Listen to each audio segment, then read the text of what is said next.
Hali gani mwanafamilia, na natumai ubuheri wa afya tele kabisa. Sasa mwanafamilia, tukiangazia kunako anga la football. Sasa ni kwamba klabu ya Young Africans imeshakamilisha dili lake na kocha anayefahamika kwa jina la Philippe Pedro.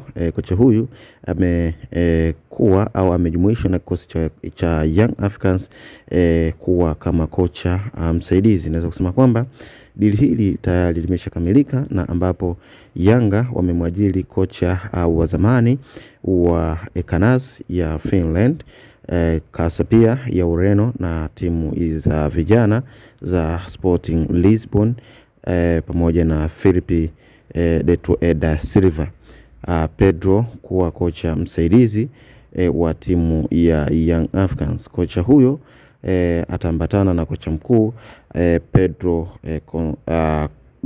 Goncalves ili kuinoa klabu ya Yanga. Ikumbukwe walikuwa pamoja kwenye timu moja ya taifa, ambapo wawili hawa naweza kusema kwamba combination au muunganiko wao huenda ukaleta mazuri zaidi kwenye kikosi cha Young Africans baada ya kupitia magumu, hasa kwenye swala zima la kupata matokeo mazuri pale wanapokuwa wanahitaji. Wanaonekana kuwa wana struggle sana, lakini kupitia ujio huu wa makocha hawa wawili ambao wameshawahi kufanya kazi pamoja, basi tunaweza kushuhudia, tunaweza kuwaona kuna kitu ambacho huenda kikaleta impact kubwa, hasa katika upande wa kupata matokeo chanya kwa kikosi cha Young Africans kutokana na uwepo wa makocha wawili ambao walishawahi kufanya kazi pamoja.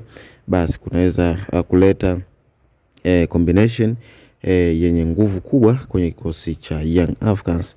Sasa ni kwamba baada ya kocha ambaye alikuwa na inoa klabu Young Africans kutemwa au kufukuzwa kutokana na kuwa na matokeo mabaya, hasa kwenye matokeo ambayo kwenye mechi ambazo ni muhimu, basi Young Africans wameamua tunaweza kusema kwamba kujilipua au kuvunja kibubu kwa kuleta makocha hawa mahiri, na ni makocha ambao ni wa kimataifa, ni makocha ambao wana mbinu bora zaidi, hasa katika sekta hiyo ya kuhakikisha timu inakuwa katika level ambayo ina deserve kulingana na ukubwa ambao inao. Kwa hiyo tutarajie kuona kitu kikubwa au kitu ambacho hatujawahi kukiona kabla, hasa kwenye kikosi cha Young Africans baada ya ujio wa makocha hawa wawili. Kwa hiyo naweza kusema kwamba Young Africans wamekuwa serious sana katika swala zima la kufanya sajili ambazo zinakuwa na impact chanya ili kuhakikisha